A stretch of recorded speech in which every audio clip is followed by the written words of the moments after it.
Here we are once again. Floating somewhere between Earth and space. Just trying to figure it all out. Got a hell of a lot to talk about here tonight, Space Fams, so I guess we better get right to it. As always, do not forget to buckle up those seatbelts. Otherwise, you might go floating off into that deep, dark void of space, never to be seen again.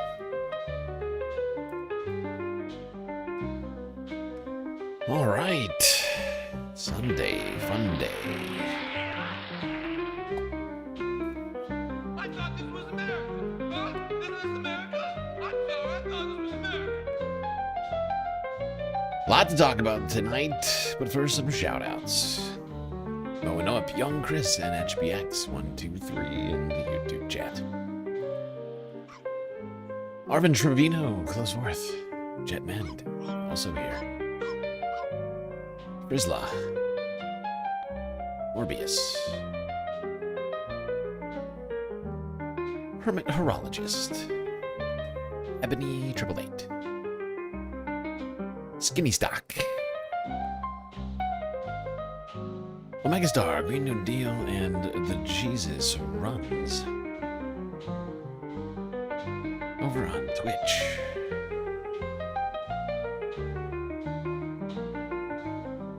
Well, as I mentioned, lots to talk about tonight.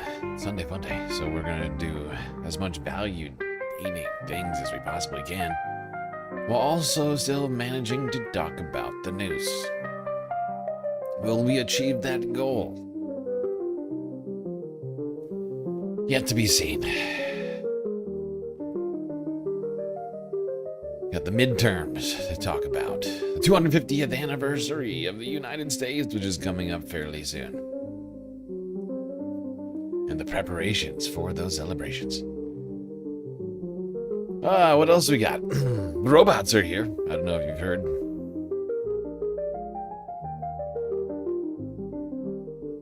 So many good things in here. As well as the media narrative war, Hassan derangement syndrome, and the ridiculous fighting over the Iran war.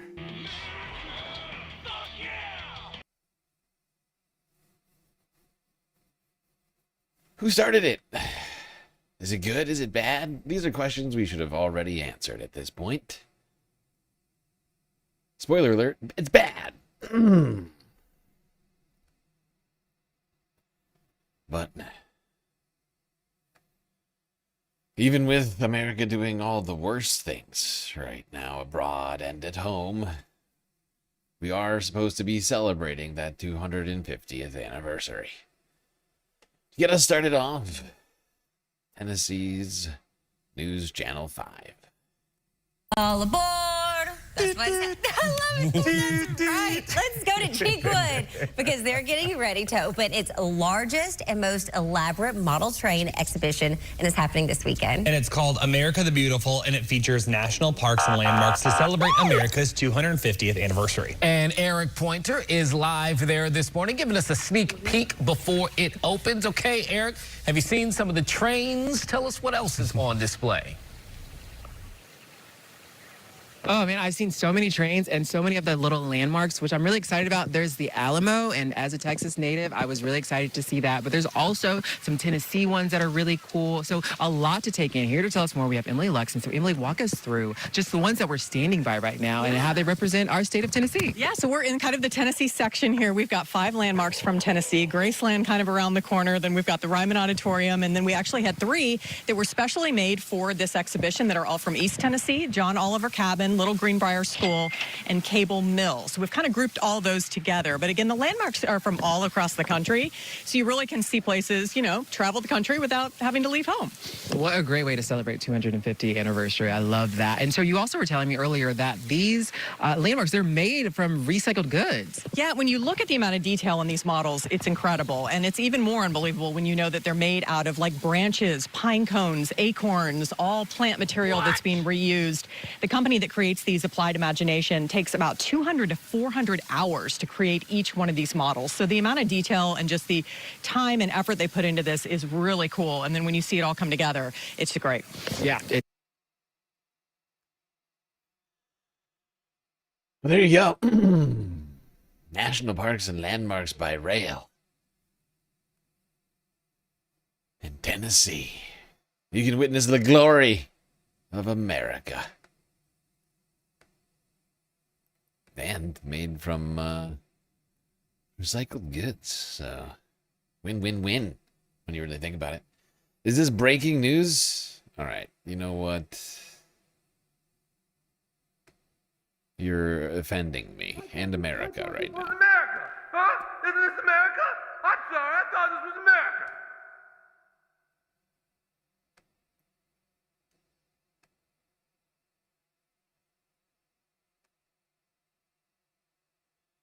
You know, Brasmo, I don't appreciate that. Okay, this is breaking. Okay, breaking. America is turning 250.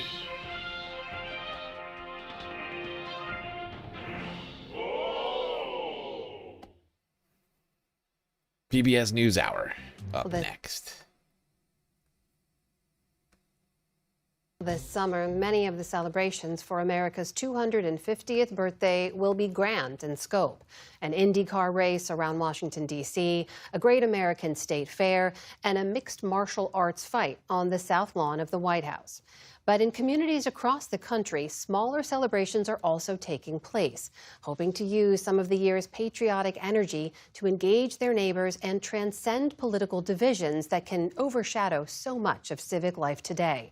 Judy Woodruff reports as part of her series, America at a Crossroads. On a picture-perfect spring. Yes, can't we all just transcend the political division of whether or not you support or are against fascism?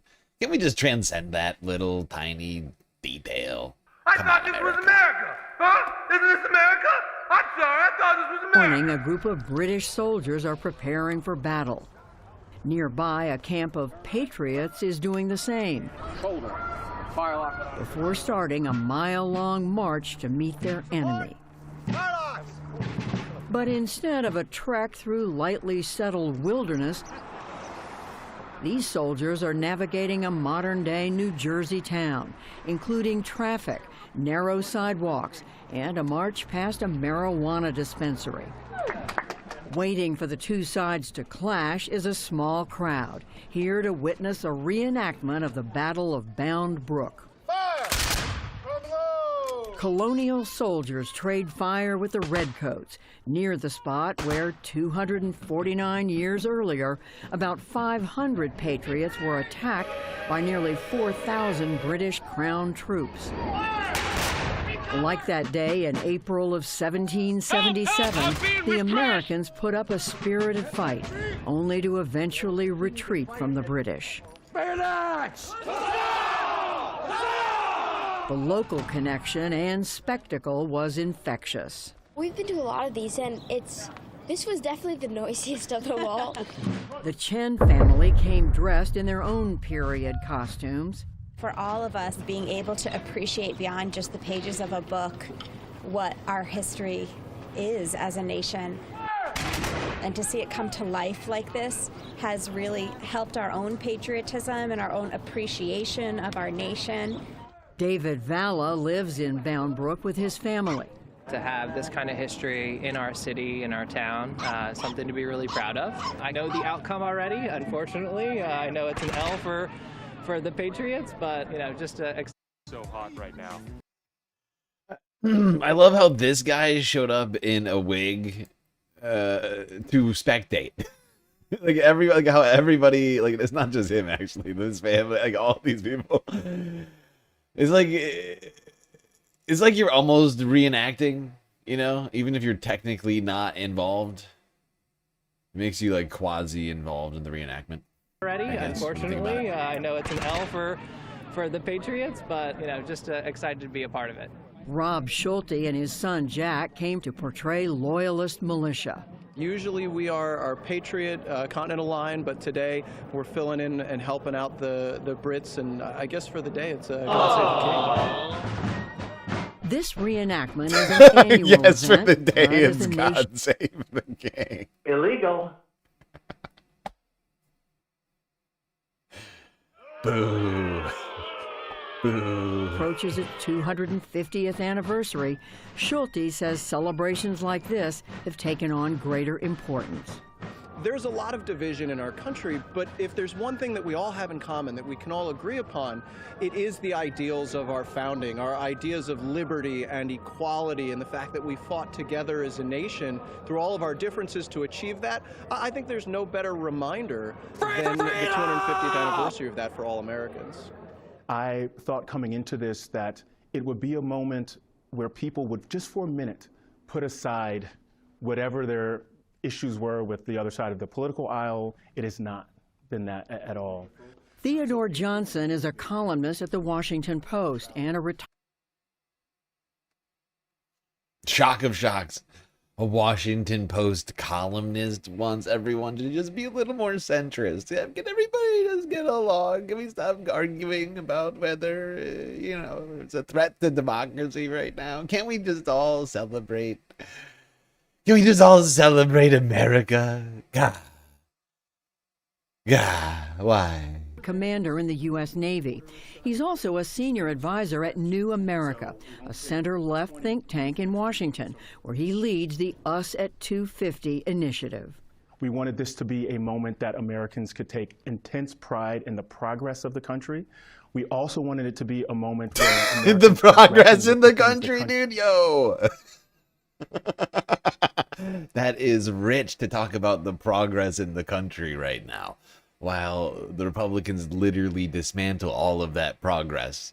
Voting Rights Act just literally got dismantled a couple of days ago. And we're talking about progress? Okay.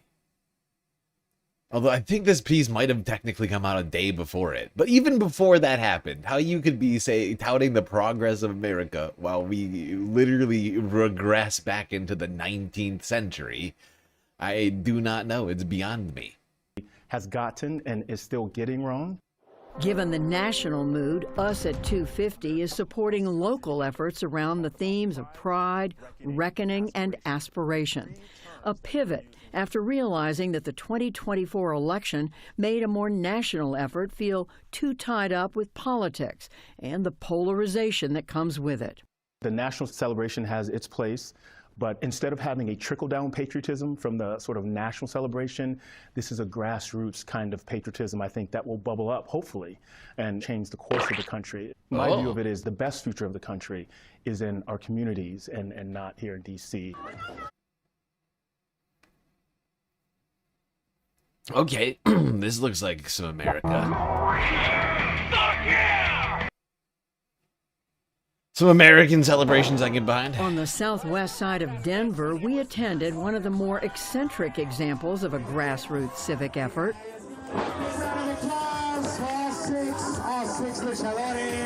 Lucha Libre wrestlers were only part of the draw for the Tax Day Carnival. Maybe you're proud to pay. Maybe you're like, what in the world is going on? What's this money? What's happening? Either way, it's carnival. Adrian Molina was an inaugural fellow with New America's Us at 250 initiative, and he's one of the forces behind the group memorably named Warm Cookies of the Revolution. We are a civic health club, and for us, it's all about bringing people together, people who may not normally come together at the same place at the same time. And our vehicles for doing that are arts, culture, and fun. Leading with fun meant face painting, circus performers, and free food. And carnival games that incorporate ideas around how society pays for what it needs. I thought that we would be handing over our W-2s to somebody as we stood in line, and maybe we would get a lemonade. Amanda Donnelly brought her granddaughter. It's the first Warm Cookies event she's attended. Understanding that we can come together and even if we have differences, enjoy each other's company and be together in community is really important. And I think that's what America was founded on, right? Yeah.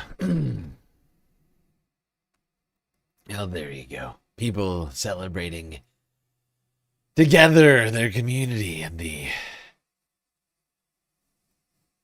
their civic engagement makes America what it is.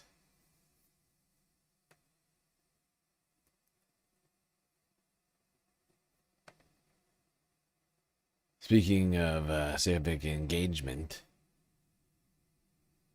of course, a couple of days ago, May Day protests happened across the planet, including in New York.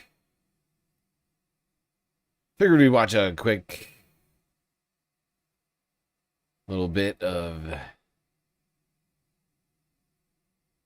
the live stream from Status Coup.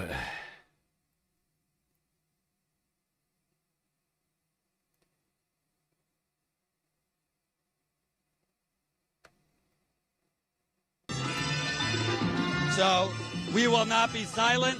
Tell me about what brought you out here today and describe this vibe, seeing all these people out here.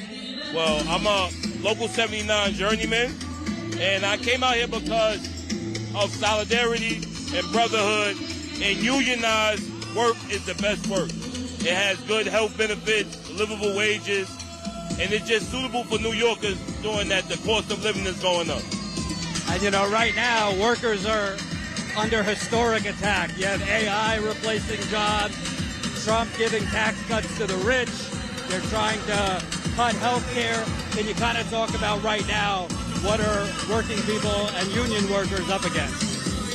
And we're up against a lot. We're up against non-union, and we're just up against fighting for our work. We need our work so that we can have livable wages for our families. Yes, indeed, the workers are up against a lot. But most especially, the will of the billionaire class. Yes, indeed.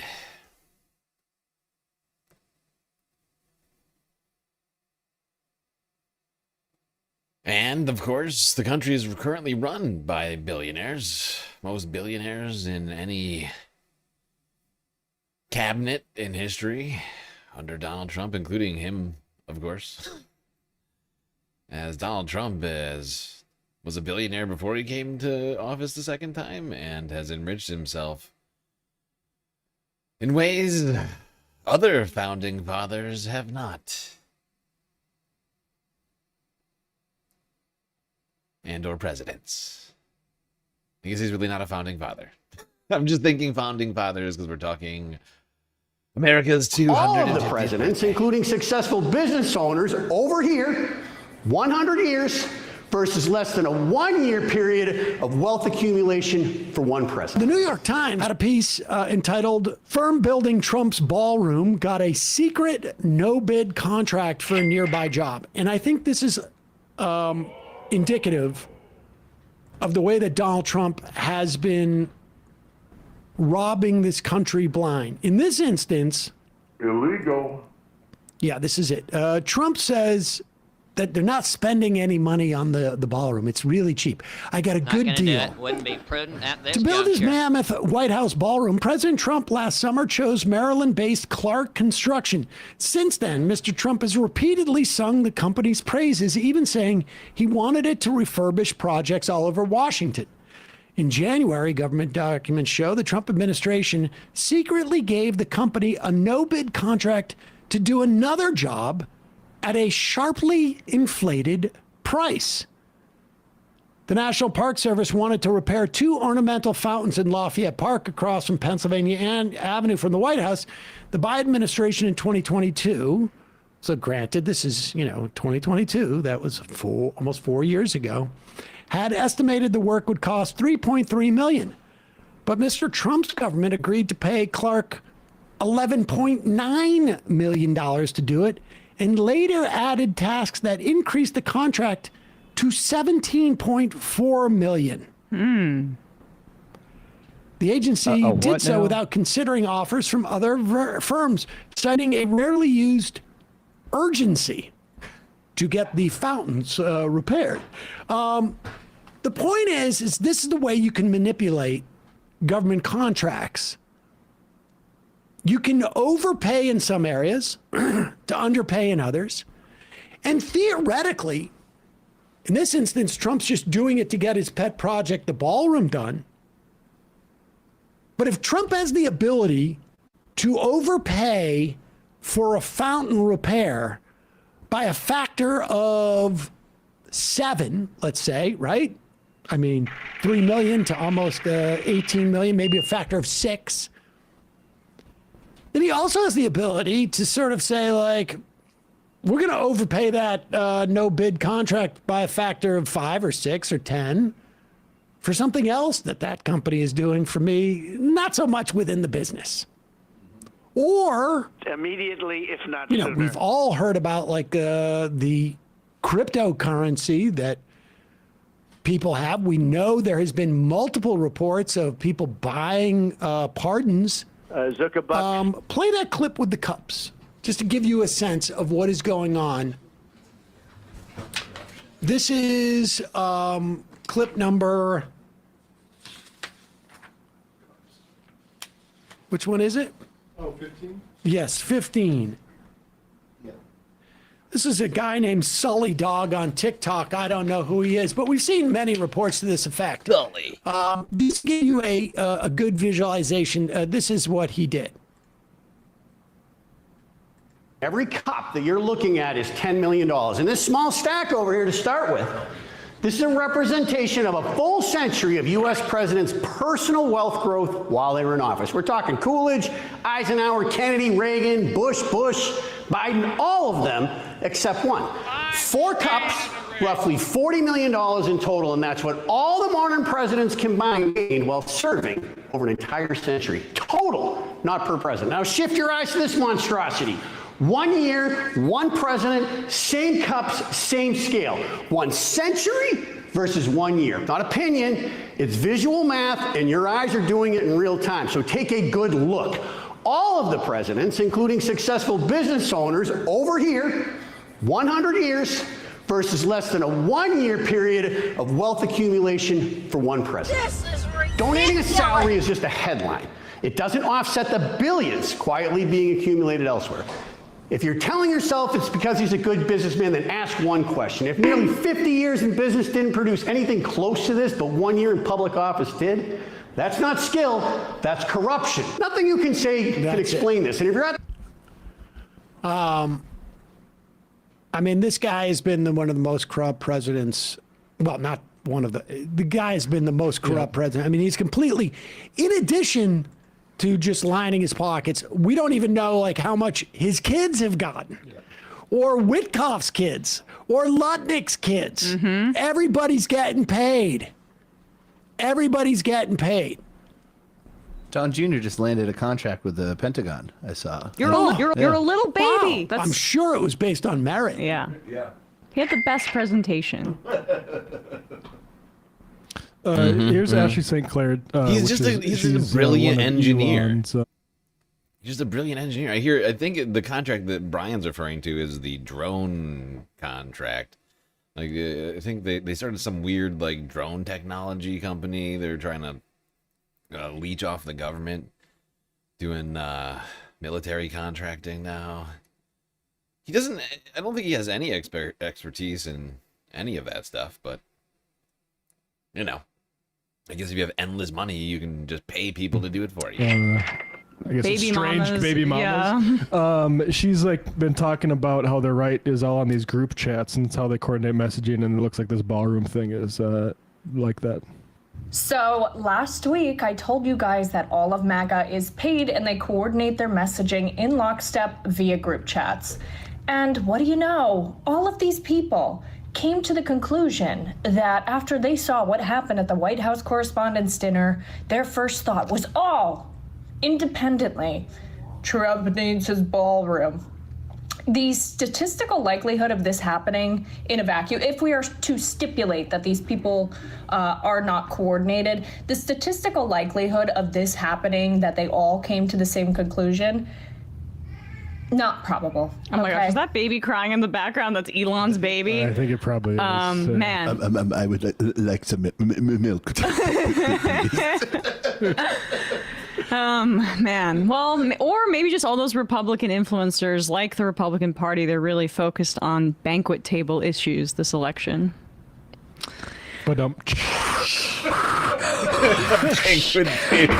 feel like you wrote that. I tweeted it a few. I tweeted. I mean, this woman Oh, is God. dangerous, ladies and gentlemen. Banquet table issues. Where did Emma come up with that one? I feel like you boy, wrote she's on that. fire. I tweeted it a few. I tweeted it earlier today. I wanted to find a way to work it into the show. What kind of retweets did it get? It's actually doing. I think it's doing all right. Let me check. Waiting. Comics Unleashed. All right, 1.6K likes so far. Comedy's legal again. I do think we should hear from the other side, though. Laura Trump, there's a clip in there. Laura Trump actually breaks down the sacrifice Trump has made for being president. Okay. Oh, I yes, saw please. this. Sounds Yes, like a we need massive this. I think we need to hear this. both sides. I think. Along with Katie Miller, the podcaster.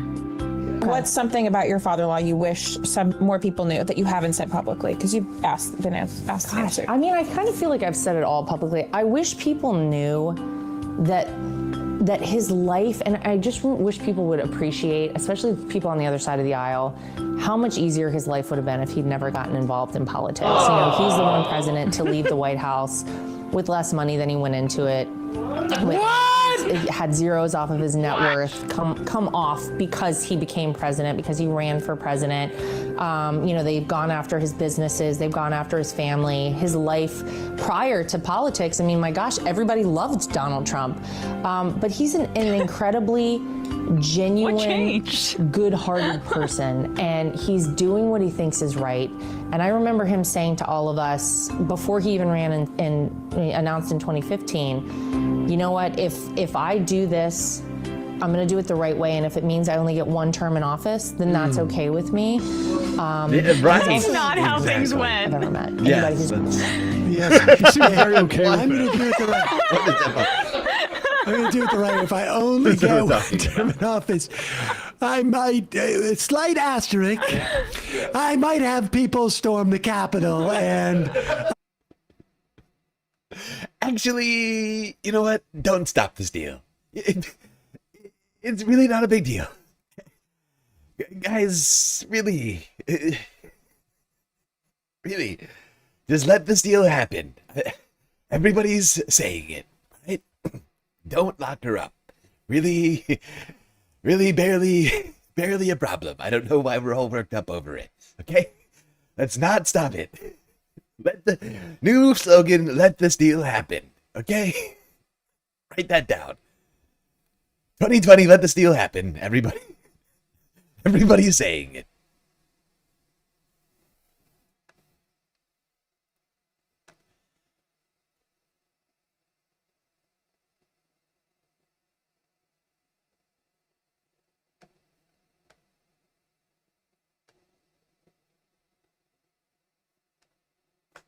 The Smartmatic is a very competent voting machine. Everybody's saying it. Wait, what's the other one? I can't think of the other company. God damn it. No, not Mike Johnson. What's his name? Mike Lindell. The one that sued Mike Lindell and won like a fuckload of money. Smartmatic, right, but the other one. Dominion. Perfect job, Dominion. I don't know what everybody's talking about. Actually, don't stop this deal. Everything's fine.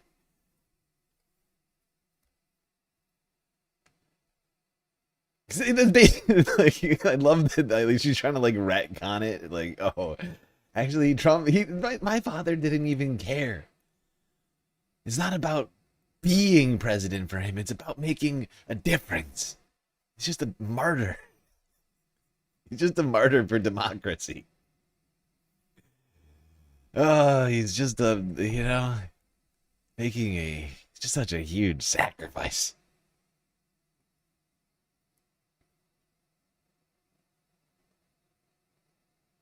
Yes, Pillow Boy. Call a crackhead. Pillow Oh boy. All right, well, while we're talking about presidents making boatloads of money, specifically Donald Trump. That pile is still disturbing to me. And the fact that his voters, who were so worried about Joe Biden and Burisma and the Hunter Biden laptop and the supposed corruption that all encapsulated, are so incredibly quiet about just the utter piles of money that Donald Trump is amassing. One which dwarfs any fortune of any other former president. And let's be real, we haven't had a bunch of like impoverished presidents over the history of the United States, right? Most of the founding fathers and many of the presidents have been large landowners and wealthy, wealthy businessmen or whatever else from wealthy and influential families or from like political dynasties. Like, we're talking about people who, generally speaking, been more than not been either adjacent to or directly powerful before ever getting to office. And yet Donald Trump makes them all look like a bunch of paupers.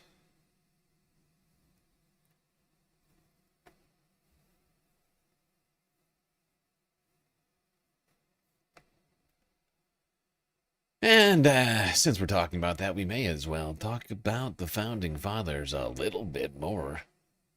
Why they're obsessed with one Muslim ruler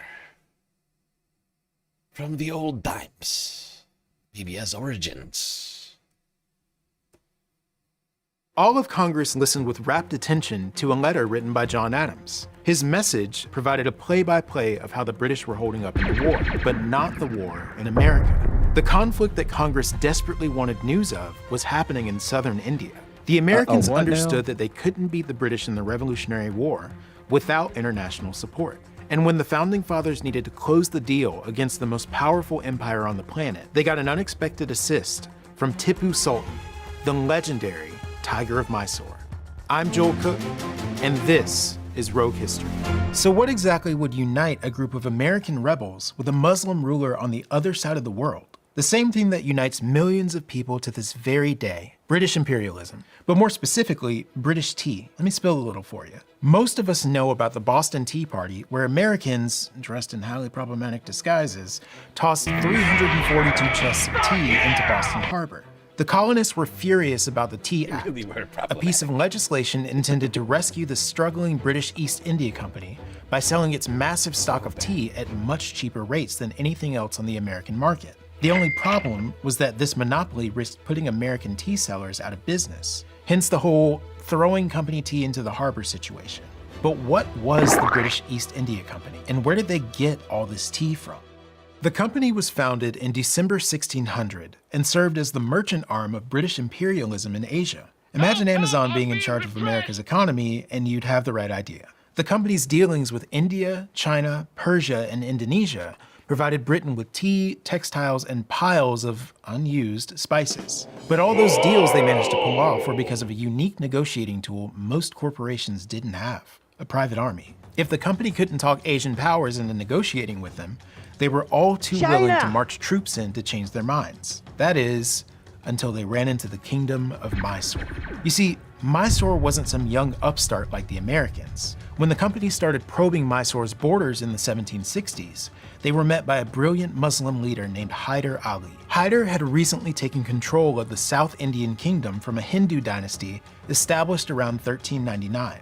As the newly crowned Sultan of Mysore, Hyder led a sophisticated economy and an army numbering in the tens of thousands. The Mysoreans were one of the biggest obstacles the British faced in South Asia, and Hyder was smart enough to amplify his kingdom's power by forming an alliance with the French. But his most effective weapon against the British wasn't his army or his alliances. It was his tiger-obsessed son, Tipu. The story behind the whole Tiger of Mysore thing isn't completely locked down. Oral traditions, and a heck of a lot of murals commissioned by Tipu, say that he was on a wartime mission for his dad when he fought and killed an attacking Bengal tiger with just a dagger. Now, I wasn't there, so I can't say whether Tipu exaggerated the situation or not. But for a 15-year-old trying to build street cred with his dad's veteran army, a tiger fighting story is awfully convenient. Either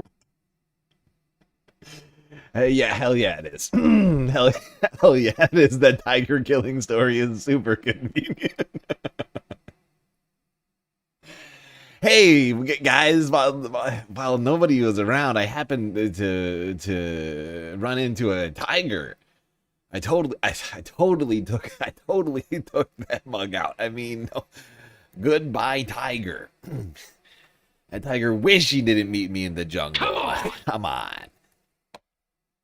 Right. Where is the tiger? I ate him. I ate him and then I burned the skin. I ate him and then I burned the fur. Pulverized the bone. Sorry, no evidence whatsoever of that tiger anymore. He was delicious, though, I promise you. Hyder's leadership and Tipu's eye of the tiger mentality on the battlefield were catching the eye of a suitor on the other side of the world. By 1777, that little Oh. Wow, Manda fought a tiger as well at 15. That's I mean, this impressive. woman is dangerous, ladies and gentlemen. in Boston had spiraled into an all-out war against the mighty British Empire. The Americans knew they needed allies in order to win, and they sent diplomats across the map in search of assistance. The French, of course, were ready to support anything that stuck it to the British, so they offered the Americans an intimate correspondence with a tall, dark, and handsome friend from South Asia. Though the Americans were excited about building a relationship with the Mysoreans, things didn't exactly take off. We all know how long-distance relationships are. You're both busy, you can't agree on date night, there's a massive empire trying to destroy you both. And to be honest, America didn't have much to bring to the table anyway. Sure, they were keeping a large portion of the British military occupied in North America, which definitely helped Mysore. But nobody, not even the American rebels themselves, was sure they'd be able to keep it up. Prior to their victory at Trenton, New Jersey in December 1776, the Americans hadn't won a single major battle against the British. They thought about sending their troops to help Mysore, but they realized they didn't even have enough troops to fight their own war. The best they could do was instruct their privateers and tiny navy to attack East India Company shipping out of solidarity. As much as I hate to admit it, for Mysore, revolutionary America truly was the guy sitting on the passenger side of his best friend's ride. But for the time being, Tipu and Hyder didn't really need them. Throughout the 1770s, father and son built an army nearly 100,000 strong. And when the British threatened their French homies in India, the Tiger of Mysore showed everyone what a ride or die really looks like. Well, there you go. A fairly untold story about a fairly unknown Muslim leader from the early foundations of America, whom the United States saw as a ally. And a strong ally at that. Attempting to exemplify, and I mean, it's quite a tale. Let's just say that. Now, I don't know if this next guy has killed a tiger before, but he is a leader in the narrative war, and he's Muslim, or at least grew up in a Muslim household. I'm of course talking about Hassan Piker. Hassan Parker. And, of course, the media has been waging a war against him, which has hit fever pitch in recent weeks. To talk about that, let's go here to the Majority Report with Sam Cedar. Actually, I take it back. I'm pretty sure this is an Emma with the Boish. But the Atlantic mag. Oh, no, I was wrong. It's a different one.